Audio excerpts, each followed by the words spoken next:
Hey everyone, episode number 16 of Heal Thyself. Welcome and thank you for joining us, watching, viewing. I'm so happy to be doing this. I'm really happy that this show has been supported so well by so many. You'll remember, if you had the chance to see, last week on Instagram, I had announced that we hit even over 100,000 downloads just on iTunes, which is pretty incredible because we did that in 14 weeks. So really happy to be part of this process. Really happy to be empowering everyone. We have an awesome show today. So much good stuff to go over. So before we go into the knowledge bomb, I want to make a few announcements. We moved into this new studio, still in Santa Monica. So it's really exciting because we're growing, we're expanding, and we're doing a lot. So really happy to be part of this process with an awesome company, Malka Media. I wanted to bring up something. I was in the car and I was talking to my friend and speaking about how so many of us really aren't proactive until something manifests for us to be proactive about or reactive about. And this was in reference to what we're doing to our environment. But then she had brought up the issue or situation saying, but you don't feel pain, you're tight with your body, but won't be proactive with stretching every single day until you feel pain. And it's true. So that got me thinking, how can we be more proactive? So there's so many things we can do with our lives, and thinking about from each level, how can I be more proactive with my body? How can I be more proactive with the food I'm eating, with how well I'm taking care of my body, stretching, doing yoga, whatever it is. And then creatively, are we expressing ourselves creatively? And how can we be more proactive until we come to the point where, we're on our deathbed and we go, I've never done anything creative with my life. I always wanted to paint. I always wanted to draw. I always wanted to write poetry. I always wanted to sculpt. And the same goes with other parts of you, right? Mentally, emotionally. Can we be proactive about, let's say, forgiving our loved ones before they're on their deathbed, or forgiving ourselves before we have a situation that comes up, or even, spiritually finding your why you're here on earth and what your real passion is. So the whole point I want to make before we get into this is be more proactive about your life and find what ways you can start now before there's a time where you regret not coming to that point and taking initiative and being assertive in your own health and your own relationships. All right. Needed to say that. Wanted everyone to be empowered on that part of life. But really, this knowledge bomb is going to be good. Why? We're going to be talking about some amazing stuff.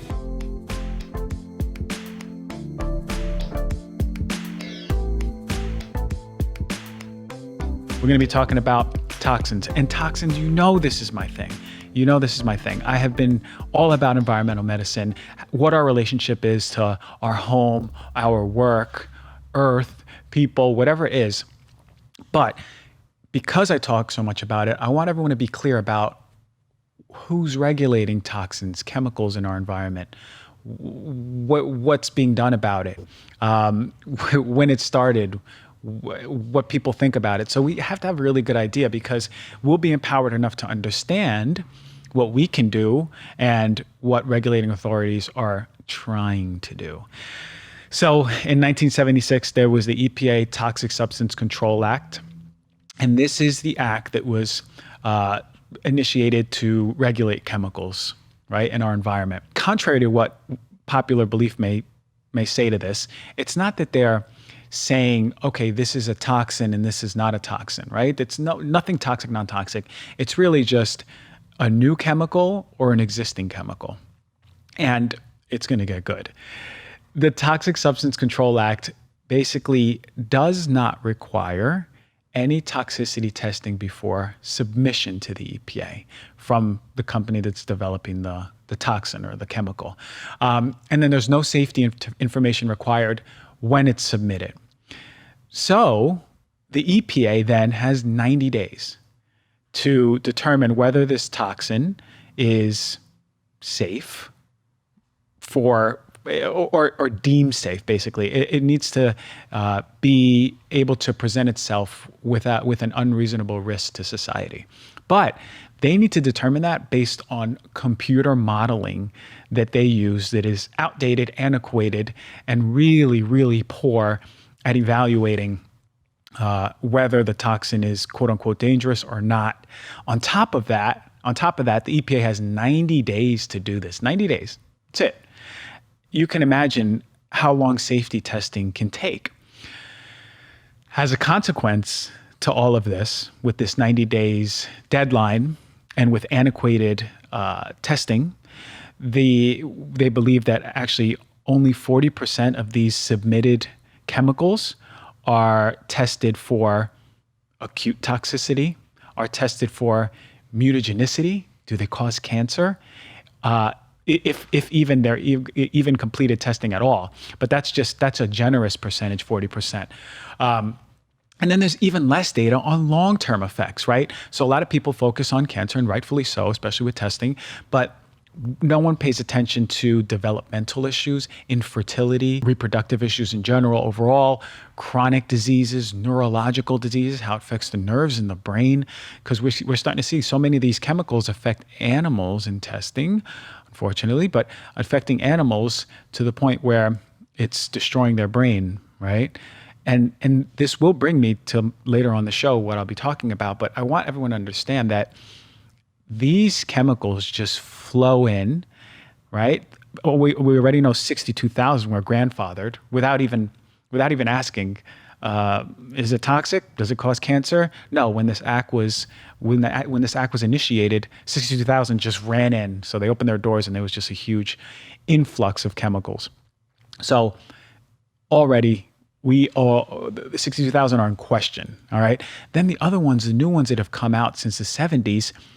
We don't even know if there was sufficient data shown that they were safe or not. And then again, I said the generous percentage was 40%. So since the 70s to about 1994, there's been over 24,000 new submissions for chemicals. And for only 5,000 of those submissions did they require additional data, the EPA. So it's believed that at least half came into our environment, into the market without proper testing. So we're building all these chemicals into the environment. They're going into our food. They're going into our air, right? They're going into our materials, our mattresses, our bedding, our walls. So we have to understand we have a cup. That cup starts filling up. Poor nutrition and all of these exposures and stress and gut issues, whatever it is, that cup starts filling up. So then that straw that breaks the camel's back in the form of maybe a tick bite, in the form of maybe a mold exposure, that's when everything starts overflowing. So what I'm trying to do is have you all understand what we can do right now and have an understanding of what's around us and the poor regulation, so we can start empowering ourselves with more urgency. So then there was an EPA evaluation that found that 85% of these new chemicals, the health effects were deficient about reporting. We don't even know about 85% of those new chemicals. And then 67% of these new chemicals contain deficient health or environmental effects of any kind. So basically, they're submitting all these chemicals. More than half of them we know cause health issues, but they're still coming on. And 85% of them, they didn't even report well enough to show that there's health issues. So naturally, you would think that there's a lot of criticism, and there is, from government officials, from well-renowned scientists, non-government officials, academics. I mean, everybody rips this apart. And the problem is that they're failing to ensure not only human health, but environmental health and environmental welfare and how we're affecting everything around us. It hasn't been substantially updated until 2018, which I'm going to talk about. But there is criticism, and really the criticism relies on legal, organizational, political challenges. And this is really why I kind of feel bad for the EPA. They have their hands behind their back, and while their hands are behind their back, they have to evaluate a giant party of new chemicals every day, and they have to do it in 90 days, and they have to do it with poor testing. So this is what it is. This is how the industry works right now. The biggest issues really are that, as I mentioned, the producers are not required to disclose any sufficient information for the chemicals that they're submitting. We also know that the government lacks the legal tools, the testing techniques to really identify, to prioritize, to take any action on it, to really negate any of these effects that are happening. And the industry and the government, they only invest very little into understanding chemicals. They invest very little into just chemical research, not only of just one chemical in itself, but chemicals as a whole. How do they interact with each other? We kind of don't even know. And I bring this up because we see so many issues in environmental toxicity and disease. Environmental medicine, I believe, is a huge wave of the future, and this is why.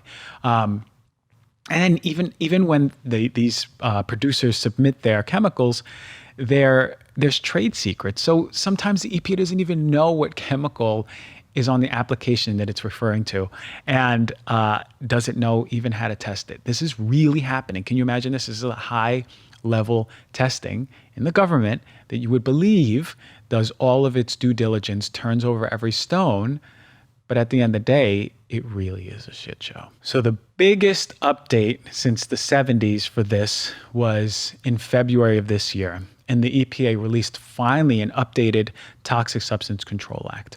And the inventory of chemicals that existing was basically cut in half. 47%, it went down a little less than half.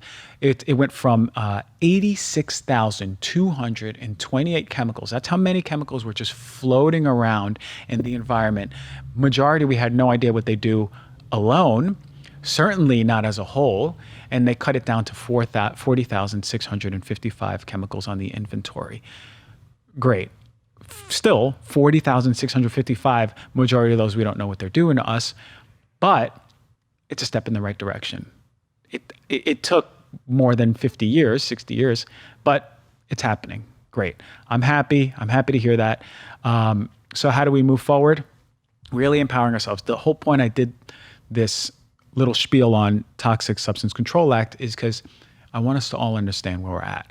I want us to understand who's regulating what. I want us to understand, does it matter? Because I mean, I've been at the supermarket before, and there's people who blindly buy cleaning supplies or chemically laden soaps and lotions, and not really questioning, because the belief is that someone there, like a regulating authority, is taking care of us.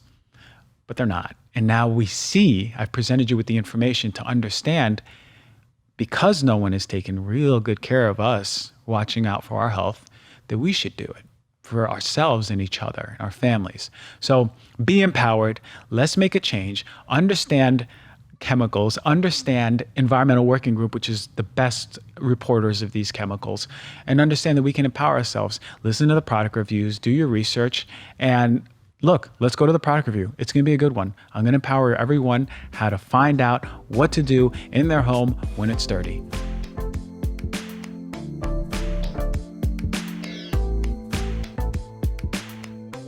All right, today's product review is going to be on one of my favorite materials, products that we have, and here's why.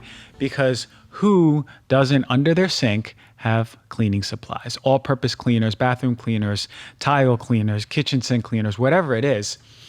You have to understand, to get out all that grout and all that dirt, there's going to be some chemicals in there for the most part.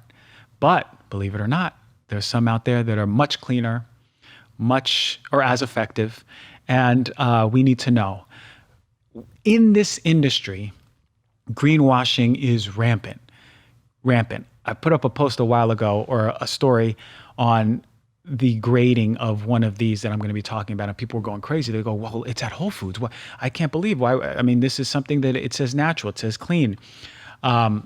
So let's talk about it. We're going to talk about how to clean our homes safely. But before I go into that, I want to mention some chemicals off the top of your head. Write these down, type them in your phone, memorize them, whatever, because if you go under your sink and you pull out one of your cleaning supplies and you see chlorine, phthalates, EDTA, triclosan, ammonia, bleach, parabens, phosphates, petroleum-derived solvents, volatile organic compounds like formaldehyde, sodium lauryl sulfate, glycol esters. These are ones that we really want to watch out for. And I guarantee you're going to find the majority of those in conventional cleaning products. And by conventional, I mean ones that you're going to find in your everyday grocery, ones you're going to find in probably Home Depot or at Costco. So let's understand the popular ones, right? Like Clorox or Mr. Clean or Tide or whatever it is. Those companies are really not going to be well versed or really care about putting out a clean product. So what I'm here really to do is teach you about greenwashing in this industry, right? It goes without saying, don't wash your house with Clorox. That we know that bleach affects people's respiratory systems, but they really, really affect children's respiratory systems. So I thought it more important because of this population of people who watches, they tend to be a lot more awakened and advanced in health to talk about the greenwashing ones and the really high-end ones. So one of the major effects of exposures to chemicals and cleaning supplies is going to be induction of asthma. What we do see is that people without even a history of asthma are coming down with symptoms of asthma. And it's a lot of these chemicals. I even smell them now. Some of them are really strong. So the preservatives within these chemicals, they usually house some of the most nasty impurities. And these are formaldehyde, which is a volatile organic compound, which I spoke about 1 or 2 shows ago, nitrosamines, and 1,4-dioxane. Those are really nasty because why? We know definitively that they cause cancer. Children born of women who held cleaning jobs while they were pregnant have an elevated risk of birth defects. This was a study by the New York Department of Health, 2010. Higher rates of birth defects. Why? Is because these chemicals affect DNA. They're mutagenetic, they're carcinogenic, they affect DNA. We know that they cause fertility issues and birth defects. So why not put something in your home that is safe for you, safe for your kids, safe for your pets, safe for your family, safe for your friends, okay? So when it comes to the resources in studying and putting together all of the safe chemicals, well, as I mentioned before, most of the industry is focused on, if anything, if it can cause cancer or not, especially safety studies. The rest, we ignore birth defects, hormone disruption, immunological changes, organ toxicity, neurological changes.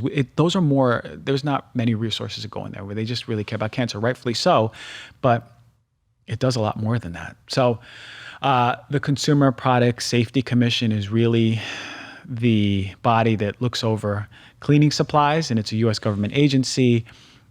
They set the upper limits for toxicity, okay, but guess what? It was found that the commissioner and chairman were paid for by the industry and taking trips all over the world. So what's safe and what's pure at this point? Regardless, let's just go over these so we can be empowered and we know which ones to get. One of the kings of greenwashing is Method. Method, all-purpose cleaner, naturally derived surfactant, grapefruit with a non-toxic plant-based power green technology. Man, this stuff, and they sell it at Whole Foods, so it must be good, right? Well, not necessarily. This, since it came out in 2012, for 4 months was rated a C, and then they changed the formula a little bit, and it's been rated an F since 2012 on the Environmental Working Group. They say they have the non-toxic power green technology. You look on the website, they don't really explain anything about it. When you look at the ingredients, there are certain ingredients that are already concerning off the bat, but really it's the ones that are not disclosed because a lot of these cleaning supplies don't have to disclose all of their ingredients. The number one concern in this method is color. Literally, it's the color ingredient. And this is rated an F. And one of the biggest concerns is, again, the non-disclosure. They don't have to disclose anything about color chemicals. And what's it connected to? Asthma, of course, as I mentioned, neurotoxicity, brain and nerves, fertility damage, mucosal irritation. It's a nasty one. And think about it, all of these all-purpose cleaners that are really vibrant in color, and Method made it a method of going with, really bright colors that are aesthetically pleasing. But on the website, they'll admit that a lot of these colors are synthetic. It also really, really affects aquatic life, which is already in itself a crime by the industry. Nervous system effects. For fragrance, it does have poor degradation in the environment too and in the body. So look, method, it's the RX bar of cleaning supplies. And I always villainize RX bar, but they're sneaky. The method for this is taking it and throwing it in the garbage. There's no other way around it. Don't use method. It's a really crappy product. Little bit better, but not much. And by not much, I mean F to D, is Miss Meyer's Clean Day Surface Cleaner. And this one is also at Whole Foods. So you go, oh, wait, it's at Whole Foods. This usually toggles between a D and a C by the Environmental Working Group. But look, this one smells really strong. I smell it from here. And it's that smell that it's not naturally derived. It has that fragrance, as I mentioned. There's an office I work at now that I think about it, and it smells exactly like this chemical, lavender. They must use this one. So regardless, it's chock full of fragrance. I just mentioned what fragrance does, why we don't want it in the body, but it also has this chemical called methyl-lisothiazolidinone. I'm getting better at naming these chemical names, but yeah, that's of high concern. That's really high concern because of what it does to the skin, mucosal irritation, allergies, damage. It's a biocide, and biocide is the reason why we use it, right? To sanitize surface tops. Great, Miss Myers does that, but what else does it biocide? What else does it kill? Well, brain cells in animals. So literally, the contact with this chemical is damaging our brain cells. Now, guess who is most susceptible to that exposure? Your children, right? So if you're thinking you're doing well by using Miss Myers, which they've convinced us that we are, I mean, you see it in the front, it's for hardworking homekeeping, right? It's gentle on your home. It's tough on dirt and grime. Well, perfect. I mean, it's gentle on my home. It's soothing, relieving. Like it's using all the buzzwords. Freshens, clean day. I mean, they do a really good job, and they do remove all those chemicals like formaldehyde, parabens, and phthalates. That's awesome. But still, they replaced it with chemicals not that much better. So keep that in mind. Look, that's what Miss Myers is. It's a D. It's a C. Those two that I mentioned, the method, Miss Myers, don't have them in your home. They're not doing you any good. If you're not going to make your own home cleaner, which is so easy, and you can do it with something like apple cider vinegar, baking soda, borax, essential oils, then and you just want to go and quickly buy, then look, there's two other really good ones that I want to talk about. BioClean All-Purpose Cleaner. This is also bought at Whole Foods, a little more expensive, for a reason, because it gets an A rating. And then Branch Basics. Branch Basics is an all-purpose concentrate. You put it into bottles. These are so much cleaner. I like the Branch Basics a little bit better. It has less ingredients. It has more benign ingredients. The BioClean is really good too, although it's a little bit more synthetic. Both of them use safer materials, much safer for kids. They do the job. I've used both. They smell good. I've used both. Another one that I like is people always rave about it. I've used it once. A bottle is the Thieves one by Young Living. They use essential oils. That one's nice and strong. So look, we have choices out there. This is why I do these product reviews, to show you the split between the greenwashing and the real stuff, right? And you'll remember that I spoke about BioClean with laundry detergent. That got an A. So BioClean is really a company that is more purposeful in keeping us safe and keeping us healthy. Branch Basics, really cool. This is affordable, clean. It's fragrance-free. It doesn't have a strong smell. You can always add in essential oils to it to change it up a little bit, but you can pretty much use this on everything. So look, now you're empowered. You know what's greenwashed. You know what's clean. And certainly don't go to the conventional grocery store where they're only selling really big industry cleaning supplies from Tide or Clorox, Mr. Clean, and go to stores like Whole Foods or go onto Thrive Market. They can deliver this right to your door, and get yourself some better cleaning supplies. It's so important. And if you work in the cleaning industry, certainly this should be your first intervention starting today. All right. Clean home, safe pets, safe kids, safe family, high vibrations. This is what we do. Call out the companies that are doing it greeny. Call out the companies that are doing it cleany. All right. Much love to everyone. We're going to go on to our special guest, and we're going to be doing it the way we do it best.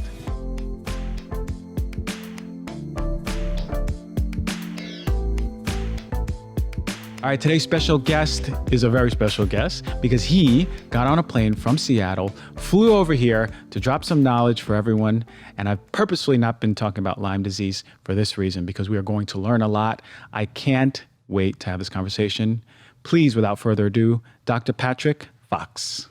Thanks, Dr. G. It's good to be here. It's to see you again. Yeah. How do you like being in the Los Angeles sun versus the Seattle You mean gloom? the June gloom right now? It is June gloom. I came ready, though. Yeah. I was ready for Cali weather. Is it like Seattle right now? Yeah, it's about the same. Yeah. I didn't understand when I moved here why June has so much gloom. You know, I'm supposed to be in the sun, surfing in the sun, right? In June? No. In the Pacific? No. You have to wait till July. I was like, that's not going to happen. Yeah. Man, so I'm glad you came down here because thank you. You are a boss when it comes to Lyme and mold. And actually, maybe a lot of the listeners or viewers don't even know, but when I was going through some mold stuff, you had helped me out a lot. Yeah. And we had conversations about what to look for, how to treat it.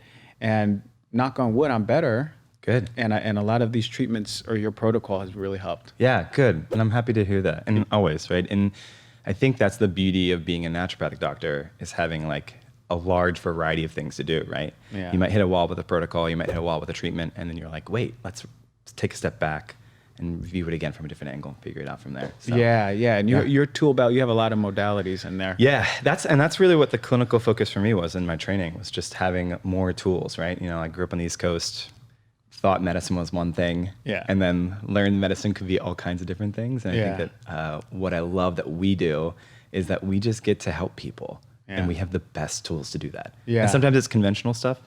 A lot of times it doesn't have to be. Why? What was the reason you chose naturopathic over not going to? Yeah, that's a great question. And I was talking about doing an origin story anyway, so I love that we're kind of diving into it. Yeah, right there it is. There. I grew up a military brat, so I moved a bunch as a kid, and my family and I, we just were stationed kind of all over the U.S. And I ended up doing a study abroad program during college, and I'd always wanted to be a provider. I didn't know what that looked like. I had good grades. They weren't the best grades. So on the East Coast, I was like, oh, I'm either going, medicine looks like Johns Hopkins, medicine looks like the NIH, and it has to look like an MD, and there's no other option. And I moved to Europe for a year, and I was on a bus, overnight bus from Brussels to Prague, and I was sitting next to my friend's aunt, who was in from Portland, Oregon, and she was talking to me about what she did. And she taught me about naturopathic medicine. And this 12-hour bus ride from Brussels to Prague, I just was like, I got off the bus and like, that's what I'm doing. Yeah. I got to my hostel, and this is like the early 2000s. I emailed my parents like, I'm going to go do this. Oh, by the way, I'm not available for 2 weeks because I'm off the grid. Bye. Yeah. And they were like, what?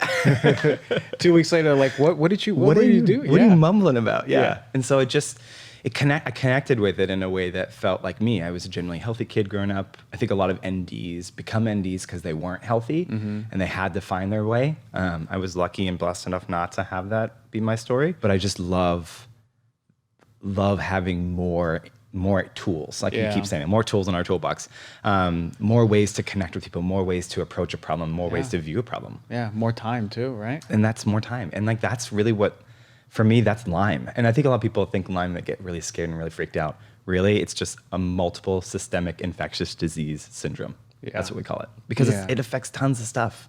In different ways, different people. Yeah. Exactly, yeah. So, people are like, what are the symptoms? And you're like, well, what symptoms do you have? Let's start there, could be right? that. Yeah, exactly. Sometimes these Lyme questionnaires are like 10 pages long, front to back, and you're like, okay, I'm sorry to all my patients, I have one of those. Yeah. They're like, oh, well, I do get headaches and sniffles, but it's When was the last time you had, you're like, well, today or yesterday, and it happened once, or it hasn't happened again in whatever time. So, I think that's why I love working with Lyme patients, because they're just chronically complex. Yeah. And the complex puzzles are my favorite puzzles. God bless you, because I don't work with Lyme. I every time a Lyme patient comes, I say, you no, do. no, no, you just no. don't know it. Exactly. But I won't take a diagnosed Lyme patient because it is complex, so much work, and I'm already in oncology. That's already complex and so much work. For me, it's like choosing which one as far as that, because in our field, we know that Lyme patients are, really, really, we have to dedicate so much to these patients. Yeah, and Lyme and oncology are intimately tied together. Yeah. Infections seed problems on a cellular level, which beget cancers. Yeah, So, yeah. And we know there's multiple infections that cause multiple cancers. Absolutely. So look, you're up in Seattle, and how often are you seeing Lyme patients? Because we sort of believe, oh yeah, it's in the East Coast, Lyme, Connecticut. Yeah. But it's everywhere. Lyme is a global disease. Okay. It's not just here. There are tons of ways you can get Lyme. Yeah. So it's not just tick bites. So yeah, Lyme, Connecticut's famous for the discovery of juvenile rheumatoid arthritis in a series of kids in the 70s. It's actually not the first place we saw an outbreak like this. The first one was actually in Wisconsin, maybe a decade earlier. And so just Lyme became famous because it was, it just happened to be the thing. Yeah. Borrelia burgdorferi, which is the spirochetic bacteria. So a spirochete just means spiral shaped. And it's a bacterium, super ancient old. It is what causes Lyme disease. So we call it borreliosis maybe, or Lyme borreliosis. Lyme happens on the East Coast a lot. We know that because ticks are naturally on that part of the country. There are lots of them there. Ixodes pacificus, though, is an entire tick species dedicated to the West Coast. So I didn't know that. Yeah. There are ticks out of Texas, like the Lone Star tick. And people start having, this is fascinating, have a intolerance to eating red meat. Really? This is like a pathognomonic for that infection. Really? And you wonder why? What is that? Yeah, what's the mechanism behind that? Yeah. I wonder if it's the tick's preference taking over your body for something. Or did the tick kind of evolve to be what it is, this Lone Star tick, from feeding and feasting on cattle and stuff like that? I'm fascinated by that. The environmental connection with human health, I think, is the most fascinating part of like humanity living on this planet. And we sort of overlook that sometimes in medicine, especially conventionally. We go, oh wait, well, the environment, no, it has nothing to do with that. Right. And conventionally, oh, you didn't go for a hike? Oh, there's no way. Well, there are lots of ways. I've had patients get tick bites in, urban settings in Seattle. Whoa. I've had people get tick bites in Santa Monica. I have on the beach. Yeah. I've had patients get it on the Pacific, the PCT or the Appalachian Trail. Absolutely. Yeah. People don't think about their pets. People don't think about their pets being ways those vectors hitch a ride into your home. Yeah. Yeah. And it's so many ways, not just from the vector itself. So ticks being like catching a ride on migratory animals like birds. Yeah. With the birds traveling further and further because of global warming and all these aspects of environmental changes that we're experiencing, we're getting more exposure to ticks in different places. We just found ticks native to China on sheep in New Jersey. Oof. There's no way they should be there at that farm in New Jersey. Yeah. It's wild. Yeah. And there we go. Like how we are related to our environment, how we're affecting the environment. We seem to just not really care until it's a problem. It's a big problem, right? Until we don't know what's going on, right? Yeah. And that begets things like, we know that mosquitoes are a problem and biting flies are a problem. They also can be vectors for this kind of disease. Yeah. It's not super well documented yet, but we know that's part of it. Yeah. We know there's vertical transmission from mom to baby in utero if mom has an active infection. We're also seeing sexual transmission. Yeah. Which shouldn't surprise anybody. Lyme is like, it's a cousin of syphilis. Mm-hmm. Syphilis is another spirochetic infection. Mm-hmm. We call Lyme this, like we used to call syphilis the great imitator because it looked like lots of different things, different stages of that disease, right? And we didn't know how to treat it for a long time. And the same is true for Lyme. And so Lyme is now like the great imitator. It's the syphilis of the 21st century kind of thing. Yeah. I remember learning at school that the bacterium is very much so advanced. It sort of really has a brain of its own, and versus other bacteria species. Can you talk about that? Like how cunning and smart it's like? Yeah, and it's a good point to bring up too, because it begets kind of the question about why it's hard to find it. when you're looking for a diagnosis like that too. So the spirochete spiral shape is really good at burrowing into different tissue spaces and escaping the bloodstream. How do we test for anything? Yeah. Blood test. Yeah. Conventionally, at least, right? Yeah. Everything's blood test. Yeah. It will leave the blood. It will just hide hang out in in the different tissue. places. Exactly. So we can't find it. It also, it has a decoy mechanism. So what it will do, it will shed fungal toxins. Whoa. Toxins that we don't expect to see from a bacteria. Whoa. Yeah. Yeah. So spirochetes, I mean, as much as they're bacterial, they are like a a fungus and a bacteria had a baby eons ago. And now it's like this spirochete. Yeah. It's been on this planet as long as we've been bipeds. It's been here just as long as we have. The Iceman they pulled out from in the Alps, whatever. Yeah, I remember seeing he a show has on that. Lyme. Oh, he had yeah? Lyme in his blood. 1% of his DNA was Lyme disease, Lyme DNA. So it's been here. Yeah. But what's different, right? The difference is our environment, the triggers, and all that stuff. And that's so important. I want to talk about that because look, we co-evolve with these. We co-evolve with mold. We co-evolve with Lyme disease, other diseases. That's the big difference, right? Right. Absolutely. And what factors? Like, what are we looking at then? So we're looking at, obviously, genetics play a role there. We know that the people are somewhat genetically susceptible to Lyme. There's a cohort of people. We know that the diet and lifestyle, we're going to talk about all the naturopathic things, right? Diet and lifestyle, stress, family stress, work stress, life stress.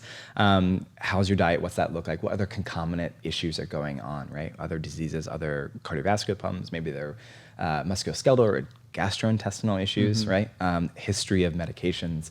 There are tons of things that can predispose somebody for developing Lyme. Yeah, and then that's not it. We're not even talking about exposures too. Like what chemical, heavy metal, work, home, all of this stuff is just adding on to that Mold. cup. Remember mold? We were talking about the cup filling up. Yep.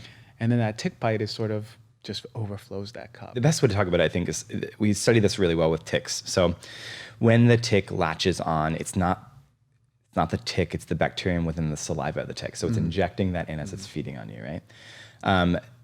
The bacterium has ability to affect our innate and adaptive immune systems by either evading it or tricking it, so it won't see it. So it's brilliant. Yeah. It's a brilliant little bug. It also will affect T cells and B cells, like I was saying, an innate and adaptive immune system, NK cells, all these cells, mast cells. It'll affect histamine responses.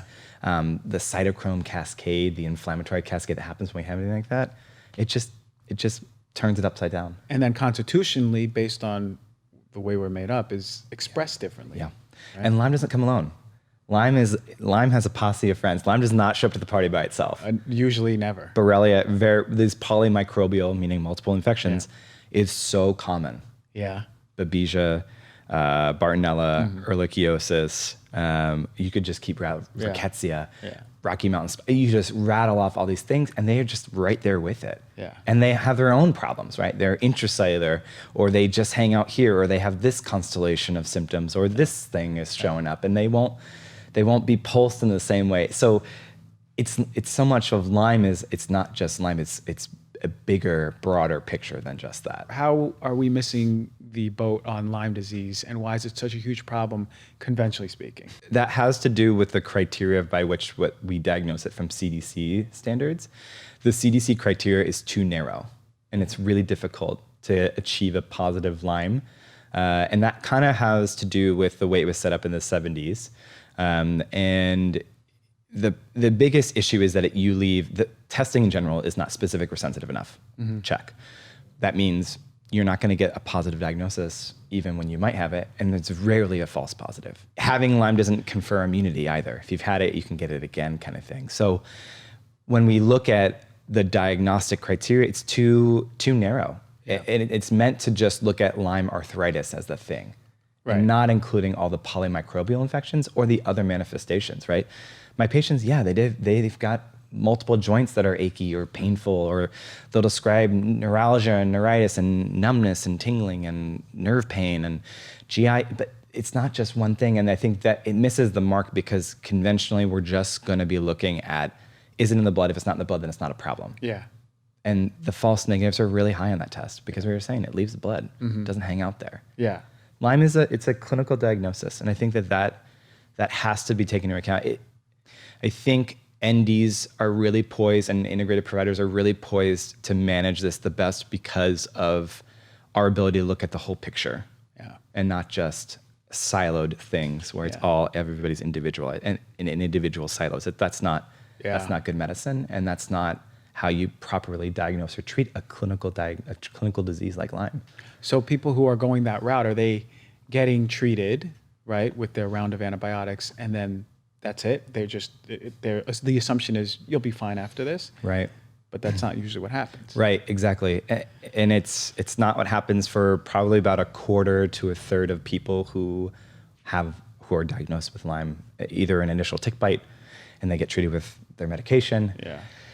Sometimes people get put on antibiotic therapy for years, and that's a problem. Yeah, I've seen that. Doesn't work. Yeah. We know it doesn't work. Yeah. And it's a problem that we keep pushing that as the treatment. Yeah.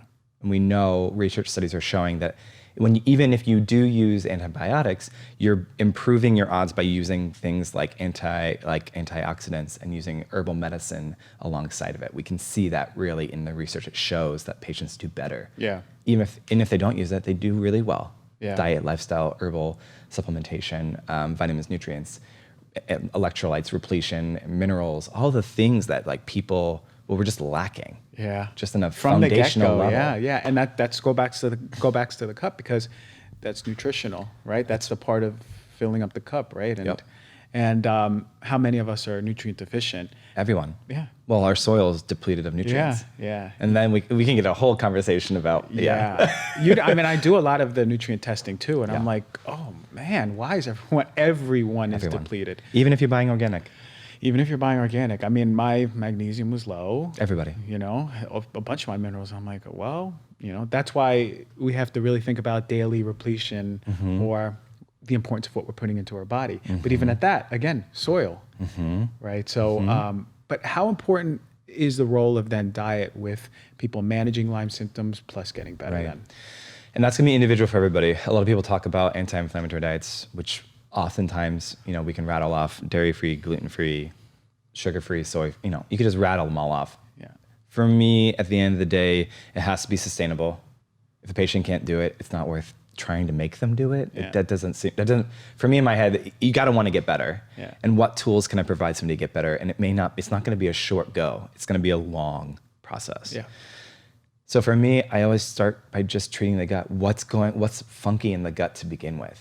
What microbes are there that shouldn't be there? Okay, let's treat those. Yeah.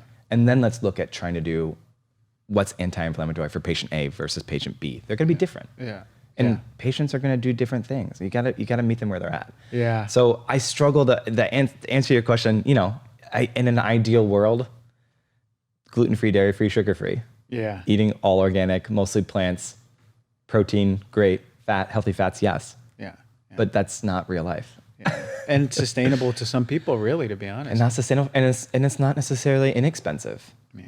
And that's another part. We just have gotten so far away from where we come from, which is the earth, and working with the soil and our hands. And we've talked about this a bunch, but that is part of the bigger issue. I mean, we just talked about farmers markets, right? We were just why are we not knowing who's making our food, who's growing our food? That's an important. If it's not you, know who it is. Yeah. I try to preach that all the time, and you saw I went off the other day on that, because we need to be tied to what the source is for us. Yeah.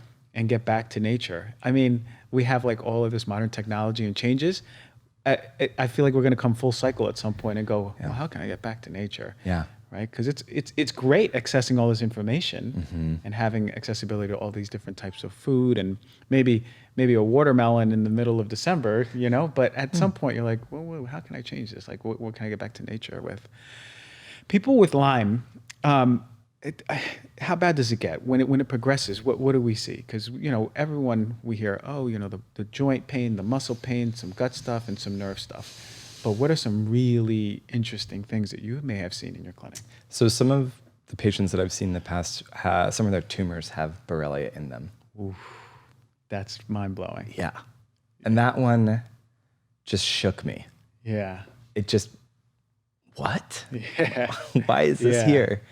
It's debilitating. Some people lose their ability to move. They become paraplegic, or they lose their ability to function in the world. They're cognitively dissociated from everything. Yeah. It is a cascading effect, a cascading inflammatory effect, really. Yeah. And inflammation is just like, everybody loves talking about inflammation right now. And Lyme is doing that on every system level, to the point at which you can have system failure. So you name it, it can happen. Yeah. I don't want to say it's not one of those things that's going to like flat out kill you. Yeah. But it can. It takes away your life for sure. Right. Where's your vitality? Yeah. Right. I mean, if death is the end of vitality, then it can happen. Yeah. I mean, I think it's really dark for me to talk about that, but I think that's a real place. I think it's a real thing to talk about with people. It's like, no, this should be taken seriously. Yeah. And if you're asymptomatic, that's great. Doesn't mean you're not doing yourself harm, or there isn't something going on. There isn't a problem. Are there tests out there then that you do that are more sensitive and specific for this? Yeah, and there are. And at the end of the day, as a Lyme literate provider, you have to know that the lab testing isn't everything. Yeah. And you have to teach your patients that. Like, just because of what it says on the paper that you don't or you do doesn't mean you don't or you do. Yeah.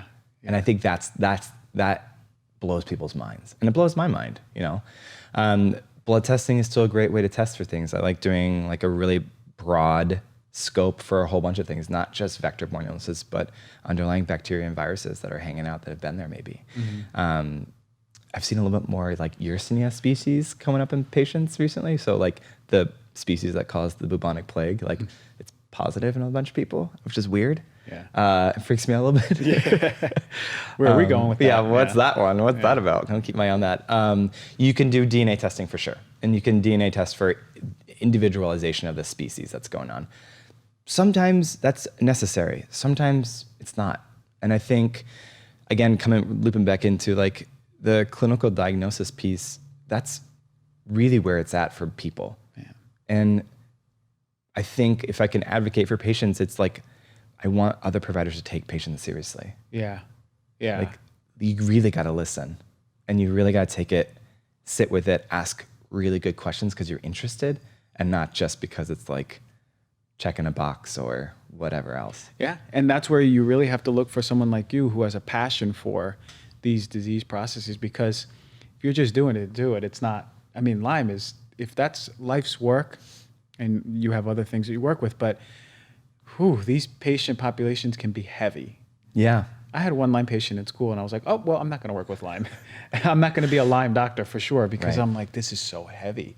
Of course. So you went to oncology? I went to oncology. Like, no way. I have my own like personal drive for that. Yeah. But still, I didn't want to go to oncology. Right. That was too heavy for me too. Man, I wanted to work with kids. I thought that'd be cool, but kids are kids. Kids are heavy. Kids are heavy. You know what? Medicine could just be heavy. I think that's a conclusion that we're drawing. There it is. But yeah, I can imagine you had to. How do you just separate? Because you have patients who come in there, I know, who have multi-systemic issues.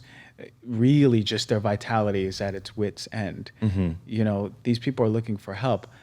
One, how do you as a provider handle that? And two, can these patients get better? Yeah. And that's the cool thing. They do get better. And they get better because we apply our naturopathic principles to things, right? We're applying like, how do we get back to the basics with you? Yeah. Let's hit the reset button. Let's teach. Let's docere this. Mm-hmm. Let's get in there. Let's, find the root cause of this problem. Okay, if Lyme is the root cause, cool. But what do we have to do to help build you back up before we may even start antimicrobial therapy? Like, for me, it's all about terrain.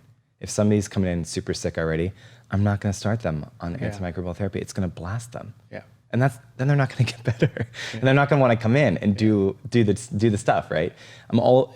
For me, it's really about being part of a team, right?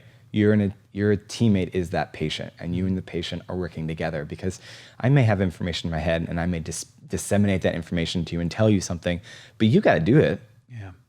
And I think if I can cheerlead for my patients, and that's really where I come from with every patient, I just want to be the best, want them to do the best they can, and then we'll troubleshoot the rest. Yeah, I see a lot of practitioners just jumping into doing these without addressing the terrain, and it's really like rebuilding a house that's been on faulty stilts and foundation. Or it's got water damage and it's moldy. Or it's got water damage and it's a moldy house. Because I know you have to be surprised that some people don't even know what to eat. Yeah. You know, or how to shop, or geez, how to sleep, how to breathe properly. Man. Like these are basics. So people get better. Yes, people get better. That's really awesome. And it can hang out in the system. The idea of eradication, kill, one, I think is the wrong idea. I think learning, like we've been saying, to co-evolve and coexist, and that is like a microcosm of our macrocosm right now, right? Yeah. Coexistence. You can get it to a place where your immune system is strong enough to recognize it, to see it, to deal with it properly. And then you now are attuned to the symptoms you're experiencing to then know like, hey, I need to go check in and see if there's something else I need to be doing, or another layer of something that I need to get at. But patients don't necessarily need to be seen as frequently then, right? You can move to a longer scale model. Some of my patients, I see them twice a year. Yeah. Sometimes I see them twice in 2 months, and then I don't see them for 6 months, right? Yeah. And you have to go live your life, and you have to go be that productive person and be part of society and raise a family and all that stuff. And so you have to give space for that, right? Yeah. So much of the Lyme stuff is also about the mental stuff, which obviously it's one body, right? I mean, it's tied in. Imagine, and I can attest to that because much like these Lyme manifestations, there's a lot of the mold manifestations. Yeah. And when it's the thing on your mind, and when you wake up and all you think about, and if today you're going to be cognitively a mess again, that's the cascade, right? Then your gut's a mess, then there's inflammation, and then your immune system's like, I'm a mess, I'm groggy too. It's so important to have people have that peace of mind. To let them have the space to not think about it. Yeah. And that doesn't necessarily mean you don't deal with it appropriately. It just means you also don't need to freak out every time something shows up. So do you help your patients be empowered to the capacity of even not identifying, because people identify so hard with diseases, my autoimmune disease, my Lyme disease, my mold, my cancer. Yeah. And I think it's so important to understand that this is a process going on. Yeah. Right? Learn gratitude in some ways. I think it's about guilt, shame, and suffering. Yeah. And that's where I think you're going with like gratitude. Yeah. Yeah. I practice that with patients. I sit with patients and I ask them, what kind of gratitude, what's your gratitude practice? Yeah. How do you express gratitude? Yeah. And then then for me, it's a reflection of what I'm doing for my own stuff, right? How am I showing up for patients? Do I have gratitude in my heart for them? Yeah. And showing up for myself. And the mental part, I think that people look to like support groups and look to like online support groups, and that's a challenge, right? I mean, like the internet, as we know, is a great place for information, but it's also a terrible place for information. Especially if you're like, do I have Lyme? Oh my God, I'm gonna die. Yeah. No, everybody, it's like slow the roll, right? We just are so quick to jump and so quick to everything is the worst and I'm the worst and I deserve. And I think the way through that is gratitudes and expressing that. And that's a huge part of the mental part. You can shift your mind. And I'm telling you right now, it's easy to be a victim very fast. Oh yeah. Right? What happened? Why did this happen? Me. Yeah, to me. But it was the moment when I became empowered and said, I'm grateful for this mold exposure. I'm grateful that I'm going through this. What's going on? I don't know. I don't know why. I don't know how, but I'm just going to be grateful for this. Yeah.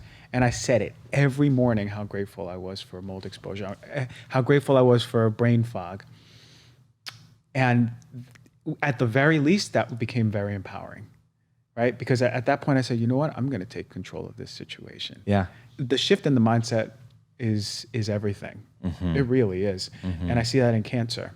Some people, when they own the situation, they go, all right, this is here in front of me. I'm going to stop questioning why me, what happened, what did I say wrong, what did I eat wrong, what did I do wrong? Yeah. Once they let go of all that anger and they become empowered, you start looking at the next steps. What's in front of me? Yeah, the logic kind of falls right into itself, right? Yeah. You get out of that me, the ego space. The ego space. So I urge everyone to just pay close attention to that. But man, you blew me away with that bacterium in the tumors. Yeah. When you think about the body, it's like, is it just holding and encapsulating? Is that because I saw that with they find aluminum in tumors and fibrocystic breast.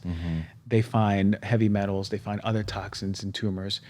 It's not chemicals. It's not surprising what the body's trying to do. Sequester. Yeah, sequester. Yep. It's so smart.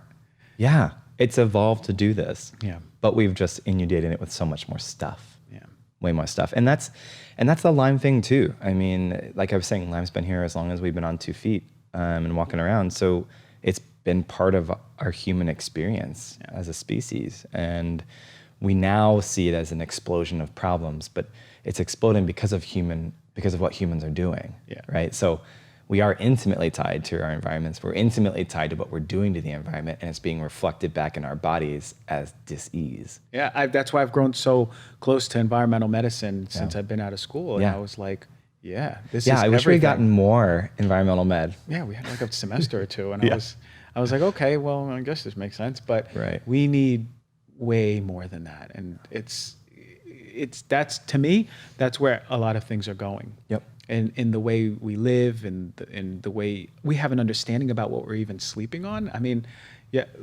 yesterday I was talking to the CEO of a mattress company, and he's like, why doesn't anyone pay attention to what they're sleeping on 8 hours of a day? Yeah. They're immobile. They're just breathing it in nonstop. And we know how many chemicals are in just a mattress or bedding or pillows, Tempur-Pedic. Yeah. Or if it's an electronic something or other, right? Right. You have like a heating pad under, right? Yeah. EMFs. Yeah. I'm sure that EMFs really exacerbate so much of these mold and Lyme symptoms too. And it can. And some patients, they just get really beat up by it, right? And that's where it's really individualized, and you have to just be willing to uncover every stone. Yeah. And just take a look without any preconceived notion about, is that good, bad, or indifferent, or are they is this crazy? It's not, because what is different than what we've done before? Well, so much of technology, our bodies are not catching up to it yet, because we're a little bit of a lag time. Yeah, and we're inundated with so much. Oh my gosh. How okay, so you do mold too. No, not well, the how. I'll do a whole show on the how. The mold stuff, so how often do you see them together now?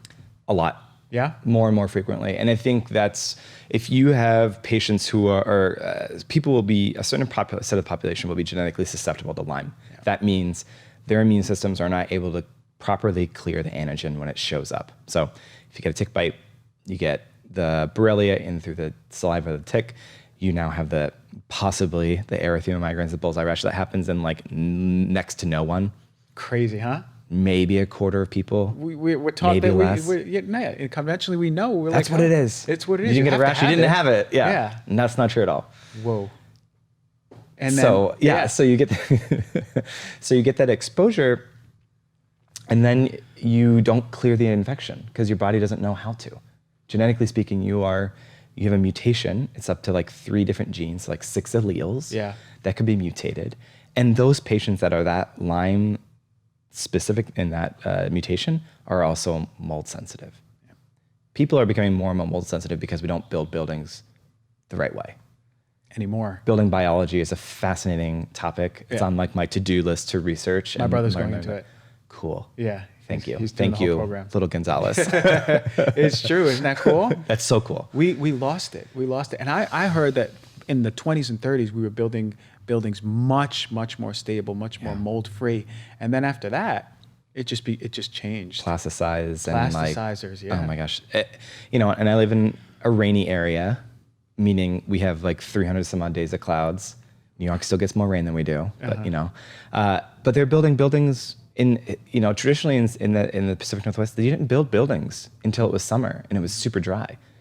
Oh. You just didn't do that. And now I look up and they're popping up everywhere. I'm like, it's been pouring for 3 weeks, guys. Well, when I was up in Portland, I passed this new development, and I showed the person I was with. I said, "Look, it's pouring on these materials, and they're treated over that." Yeah, they're treated, and then we create a system in which they're sealed boxes. Mm-hmm. There's no flow, there's no flex, and that's really where mold's going to be cool. I'm moving in. Me too. Thanks. I'm your roommate. You're just never going to find me. I had a professional washer clean my mold, and it didn't seem like it worked. I paid a lot. Yeah.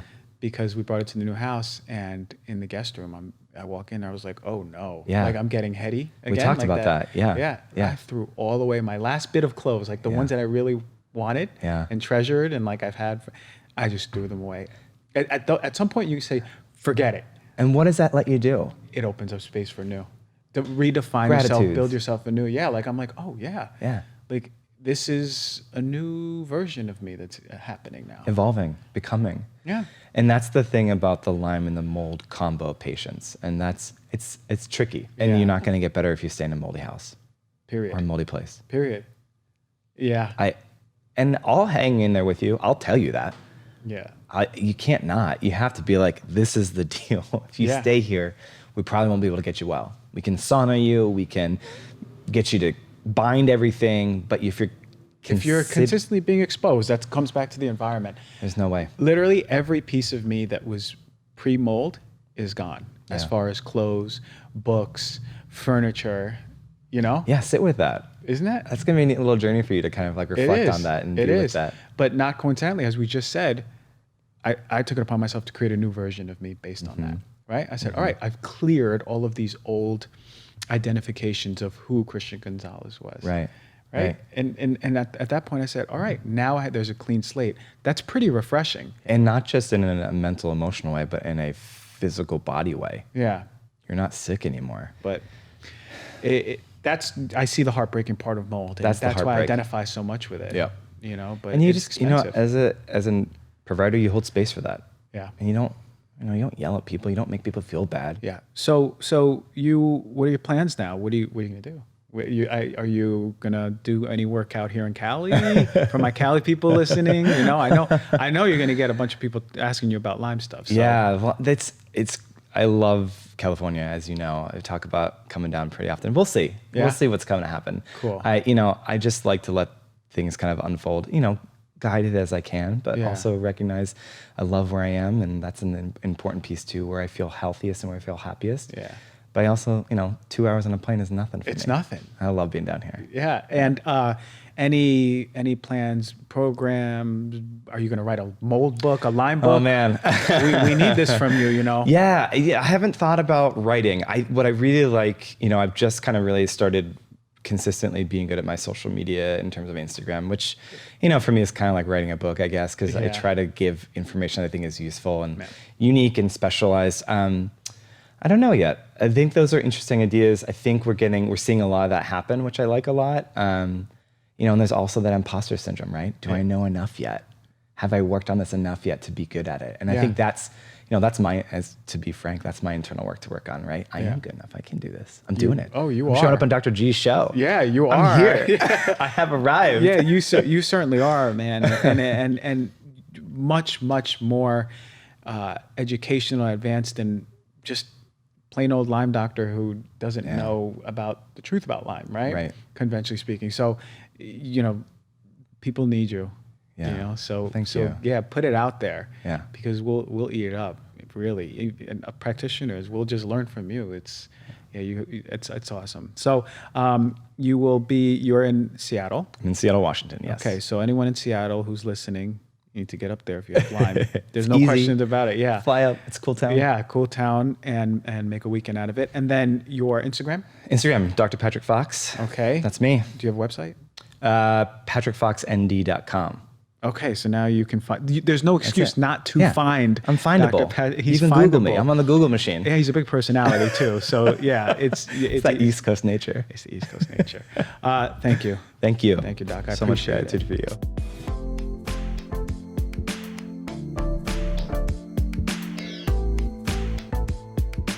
All right, that was our man, Dr. Patrick Fox. He just blew our mind away. He taught us about Lyme disease. He taught me some stuff about Lyme disease.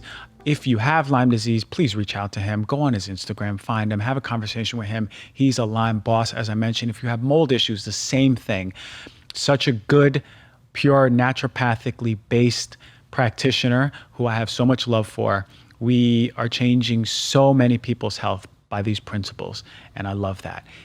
rate our show, review our show, subscribe to our show. If you haven't already, you are supporting this. We are going to hit another 100,000 in half the time now. This show's exploding. It's growing because all of you. And I'm so appreciative. High vibrations, much love, much gratitude. Ready for the next show next week.